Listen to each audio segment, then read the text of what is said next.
ایک یہودی اور اس کی بیٹیوں نے نبی پاک علیہ الصلوۃ والسلام پہ جادو کرنے کی کوشش کی تھی۔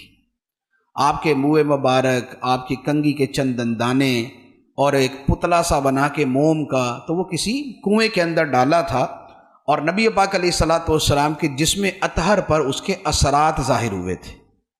تو اللہ تعالیٰ نے پھر یہ صورت نازل فرمائیں، تو وہ کنویں سے وہ چیزیں نکالی گئیں۔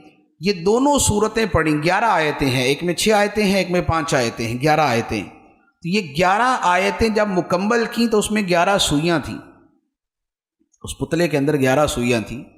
تو وہ سوئیاں نکلتی رہیں، جو گرہ لگائی ہوئی تھی وہ گرہ کھلتی رہی اور جادو کا سارا اثر ختم ہو گیا۔ تو جادو کے اثر کے خاتمے کے لیے ان صورتوں کا بڑا عمل دخل ہے، اور یہ افضل ترین چیزوں میں سے ہے۔ دم کے لیے یہ بہترین چیزوں میں سے ہے سورہ فلق اور سورہ ناس۔ ہمارے ہاں لوگوں کا چونکہ ذرا یقین تھوڑا سا اسی پہ ہوتا ہے نا کہ کوئی رنگ برنگی سی چیز ہو، کوئی ایسی عجیب سے الفاظ ہونے چاہیے کہ اڑتی جائے، پھریری آئے، کوئی اس طریقے سے نا، کوئی ایسی، تو اس کے اوپر زیادہ یقین ہو جاتا ہے۔ حالانکہ مسلمان کا یقین جو ہے وہ قرآن کے اوپر زیادہ ہونا چاہیے۔ ویسے اس طرح کے ٹوٹکے تو ہوتے ہیں درد کے اور مختلف چیزوں کے، لیکن اگر یقین اور ایمان تو ہوتا ہے، یقین اگر پختہ ہو جائے، یقین پختہ ہو جائے، تو قرآن کے برابر طاقتور چیز کوئی نہیں ہوتی۔